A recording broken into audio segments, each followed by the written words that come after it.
Welcome to How to Learn English, the podcast dedicated to helping you unlock the power of the English language.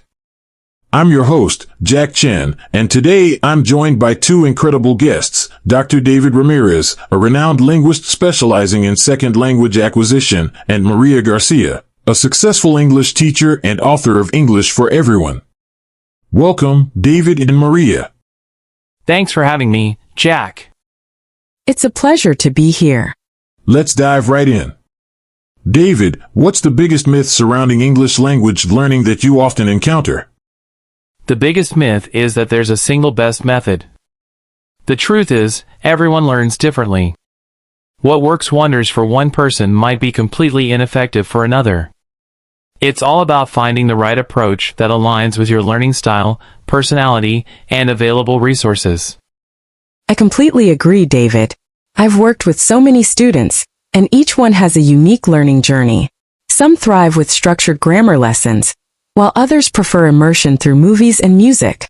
There's no one-size-fits-all solution. That's a crucial point. Maria, you've helped countless students master English. What are some of the most effective strategies you've seen work consistently? For beginners, I always recommend focusing on building a solid foundation in basic vocabulary and grammar. Start with simple sentences and gradually increase complexity. Don't try to learn everything at once. Focus on mastering one concept before moving on to the next. And of course, consistent practice is key. Even 15 to 20 minutes of daily study can make a huge difference. Maria's right about the importance of consistency. But I'd also add that active engagement is crucial. Passive learning, like simply watching English language videos, is helpful, but it's not enough. You need to actively use the language, speaking, writing, reading, and listening to truly internalize it.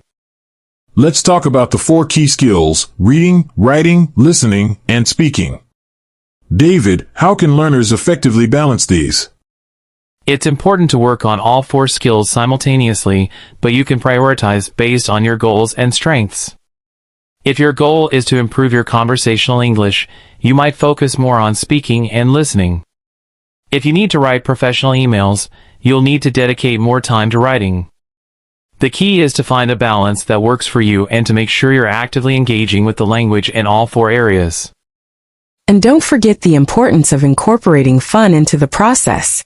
If you're only focusing on grammar drills and textbooks, you're likely to get bored and lose motivation. Find ways to make learning enjoyable.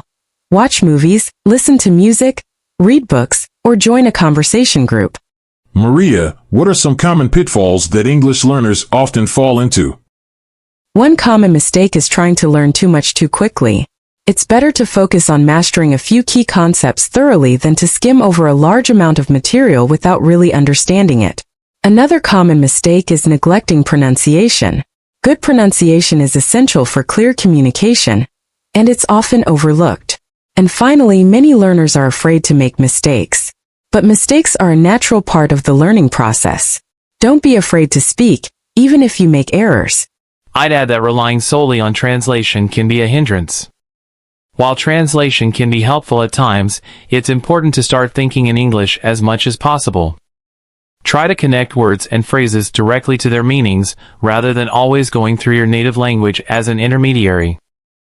David, you've studied language acquisition extensively. What are some effective strategies for overcoming the fear of making mistakes when speaking English? The key is to create a safe and supportive environment for yourself. Find language exchange partners or conversation groups where you can practice speaking without feeling judged.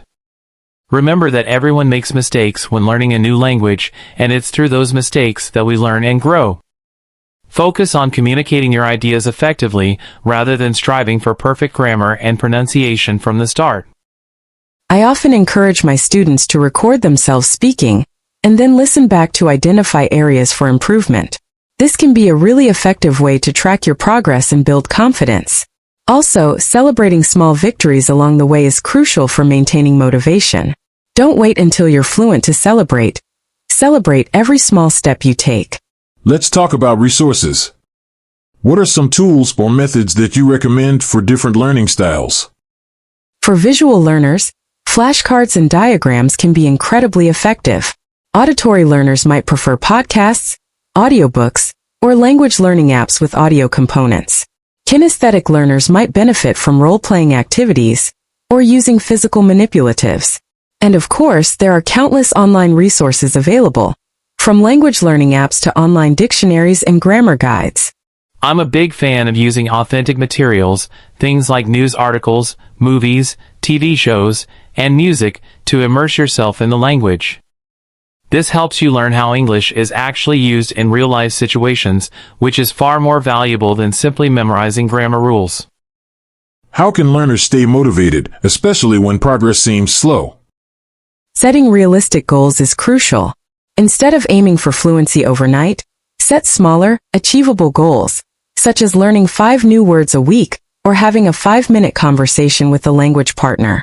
Celebrate your progress along the way, no matter how small, and remember why you started learning English in the first place. That initial motivation can be a powerful tool. I'd also recommend finding a learning community. Connecting with other learners can provide support, motivation, and a sense of camaraderie. There are many online forums and groups where you can connect with other English learners and share your experiences. Don't be afraid to ask for help when you need it. What are some of your favorite resources or tools that you recommend to your students? I really like using Duolingo and Babbel for beginners, as they offer structured lessons and gamified learning experiences. For intermediate and advanced learners, I recommend exploring authentic materials like news articles, podcasts, and books. And don't underestimate the power of language exchange partners. I agree with Maria. Authentic materials are key. But I'd also recommend using a good dictionary and grammar guide. These can be invaluable resources for clarifying meaning and understanding grammar rules. And don't be afraid to experiment with different resources until you find what works best for you. Any final words of wisdom for our listeners? Be patient, be persistent, and most importantly, have fun. Learning a new language takes time and effort, but it's incredibly rewarding. Celebrate your progress, embrace your mistakes, and never give up on your goals. I'd echo Maria's sentiments. Remember that learning a language is a journey, not a race. Focus on consistent effort, active engagement, and finding joy in the process. And don't be afraid to ask for help along the way. Thank you both so much for sharing your expertise today. Remember, listeners, the key to learning English is to find what works best for you, stay consistent, and celebrate your progress along the way. Until next time, happy learning.